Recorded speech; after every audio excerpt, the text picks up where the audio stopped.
What's going on, people? We are Tottenham TV, back here for another Tottenham update. And last week we brought you an update from Matt Law, claiming that Spurs are potentially looking at rising the cost of the season tickets for next season.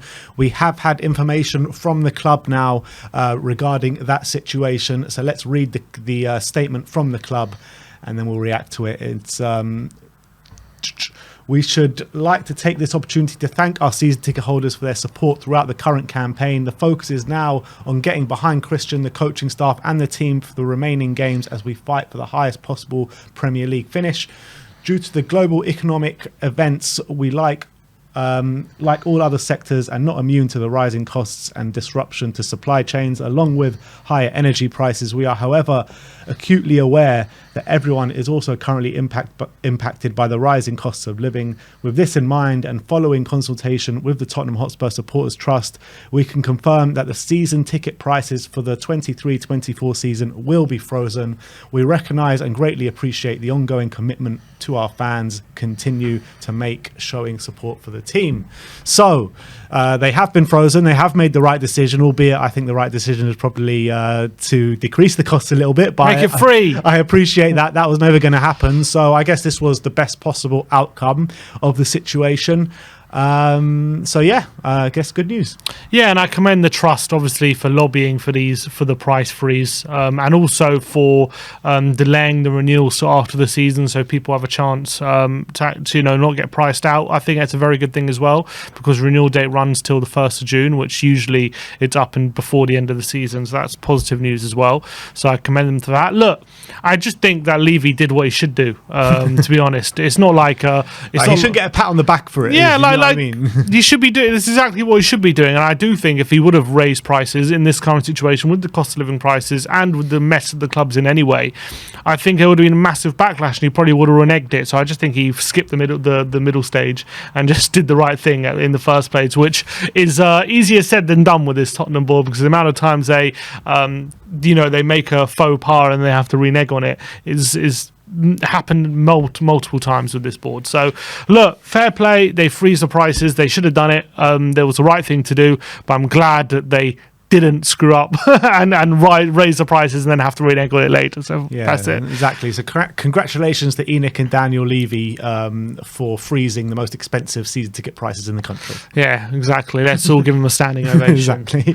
Let's move on. Let's talk about the manager situation once again. Mauricio Pochettino. Jack Pickbrook says today that there has not been any direct contact yet from Tottenham to Mauricio Pochettino about the job. However, he would still be open to returning to the club.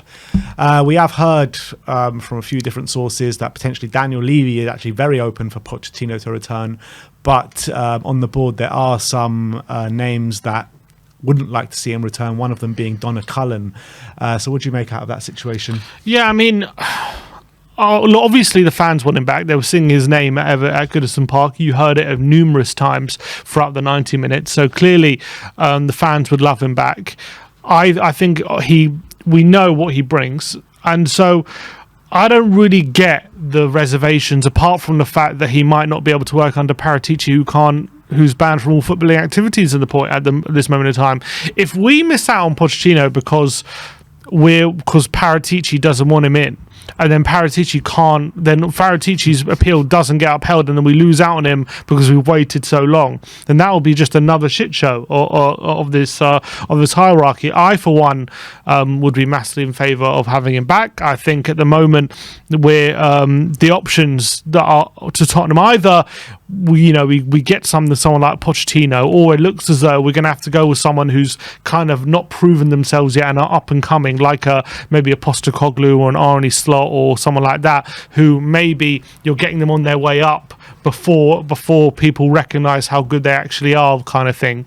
It looks like in that direction. So maybe, to be honest, like I do kind of feel like it might be the wrong time to bring him back. But on the other side, I also think he's such a good manager and he would bring the fans back, bring that connection back with the fans, so it would be a positive thing. But I do think right now we are in a lot of disarray, so I do understand the thinking that it's not the right time, but I for one would love him back. I get what people are saying about not the right time, but When we first hired him, was it not a similar situation at the club? You know, a lot of deadwood that needed to be moved out. The club was in a bit of disarray. We didn't know which way to turn. Is it not a bit of a similar situation? Potentially. I would say back then, was it a similar situation? I mean, he kind of, but back then he was in a different situation and we didn't know much about him. Now it's different. Yeah. But like now he's considered a top-class manager. I guess that's the big difference. But I guess in terms of states of the squad and stuff like that, is it the same?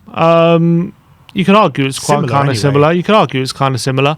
We're just off the back of Tim Sherwood era back then, and we'd been aimless for a few years. Like, I guess we just had that interview from Tim Sherwood a few months before we hired him about players getting on the bus and not caring about the result and all that kind of stuff. It wasn't an elite manager saying it. It's different. Well, I know it wasn't an elite manager, but it still rang true. Yeah, definitely. And Pochettino sorted it all out. It took a bit of time, but he did sort it all out. Look, I for one don't think it's the wrong. Part of me does feel like it is the wrong time, but I don't in my head think it is, because I just think if you get the right manager, it doesn't matter what time, it can work.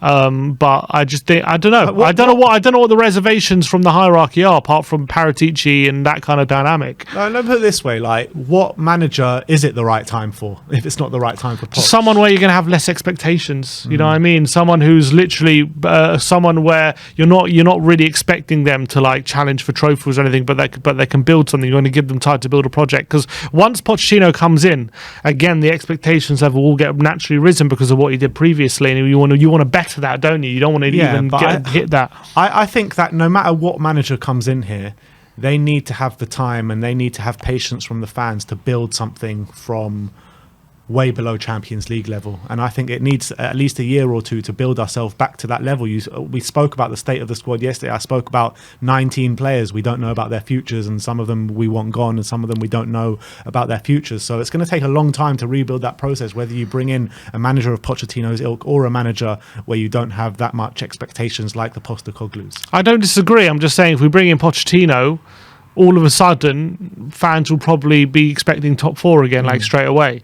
But I think that would be wrong of fans to do that. I'm not saying it won't be, but that will happen. Whereas if we get like a Postecoglou and Arnie slot, they'll probably be like, okay, we finished fifth this season and let's build. But like if we finish fifth under Poch, we'll be like, oh my God, why are we, it's a disaster. We should be doing better.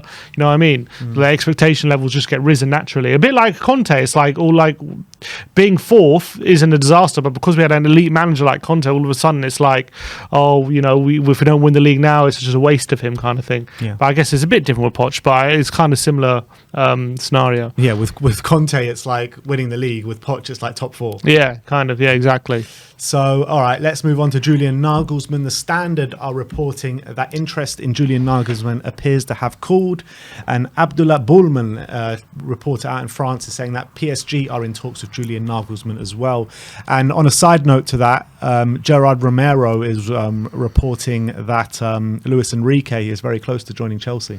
Yeah, it seems that. Well, I guess we'll have to wait and see, because he's obviously from the Barcelona side, isn't he? He's a Spanish reporter, so maybe that's like what he's hearing, but not necessarily the state of play, because I've seen him get a lot of things wrong when it comes to Barcelona, although he also gets a lot of things right, but he's kind of scattergun approach. Yeah, exactly. So we'll have to wait and see. But when it comes to like Nagelsmann interest being called, I don't think it's because we don't want him, if you put it that way. You know what I mean? I think it's called from one side, and then don't they want us? And I think it's probably like naturally because he's kind of called. He kind of isn't being like, yeah, I'm jumping at the chance. But as well as have to put on a brave face and say, yeah, we've called our interest. Yeah, don't worry, it's all on our side. Yeah, so I'm sure if he was like happy to come, like, the deal will be done already. So again, if Enrique is going to Chelsea, I guess it does increase our chance of getting him. But again, we're going to have to wait till the summer for that one, so it ain't going to happen anytime soon. Do you think Nagelsmann would be open to going to PSG? Like over Tottenham? If I'm him, I think naturally his next step should be a club like Tottenham, because I think it should be a club where he can rebuild his reputation, and not a club again like PSG where it's like win the Champions League or you're sacked. Yeah. Basically, why would you want to join another club like that? I guess again you're going to have the money. He's going to have anything he wants really. Walking into a similar situation that he had at Bayern. Yeah, he's going to have a lot of experience, like people, and he's going to have to need to command the respect of people like Neymar and Mbappe. Like, and immediately Mbappe goes above him anyway because of that contract. Well, Messi's older than him. Yeah, but I think Messi won't be there next season. It's by the sounds of things, so I don't think you'll have to deal with that. But like people like Sergio Ramos, is he going to command his respect? You know, Marquinhos Sergio Ramos is older than him. Yeah, Marquinhos as well. So it's a different situation where at Tottenham, you know, that I think he's going to. A lot of the players will be a lot more receptive. I feel like to his ideas. I would like to think anyway, and he'll be a breath of fresh air. I think the fan base, you know, will be. Whereas at PSG, you know, it's demanding. You know, you have to win the league and win the Champions League, or the fans are going to get on your side. Liaison anyway. Yeah, and all that kind of stuff. So. I don't know. For me, I just think with his stage in his career, it makes more sense going to a club like Tottenham as a step and then building something and then moving on rather than just being at PSG for a couple of years and leaving. But he might feel like at least at PSG, you know, there's a project. It's more, there's stuff in place where it can work. Whereas Tottenham is just chaos at the moment. But in the summer, maybe we'll be in a different situation. We'll have to wait and see. You never know. I wish. But let's move on to talk about potential transfers. And let's start with James Maddison. Mike McGrath of The Telegraph is saying that Tottenham are leading the chase to land James Maddison, with the England midfielder looking increasingly likely to depart Leicester this summer. The Foxes are likely to demand a fee of £50 million. And I think £50 million is a great price for James Maddison.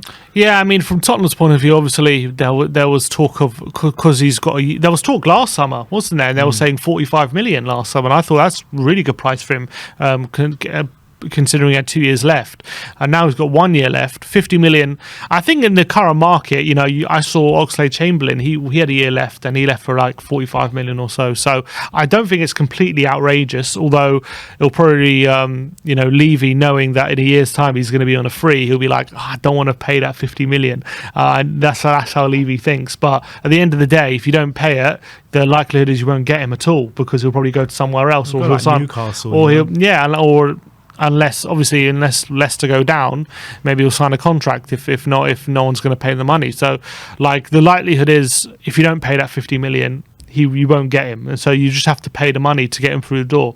And I think 50 million for someone of his quality, his age, 100%. For someone that profile of player as well that we need in the team. I, for one, would be massively in favour of getting him through the door. I'm a big fan of him. But whether Levy will pay the money, we'll have to wait and see. Yeah, I mean, we heard that he was chasing him last summer and it was vetoed by Conte. So, I mean, when you hear stuff like that, it kind of feels like maybe he will get the deal done. And, you know, he spent 60 million on Richarlison. So I think 50 million on Maddison's is a great deal when you put that into account.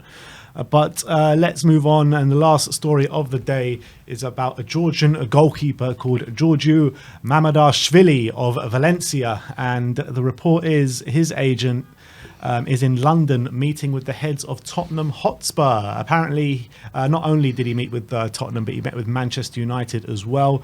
A very highly...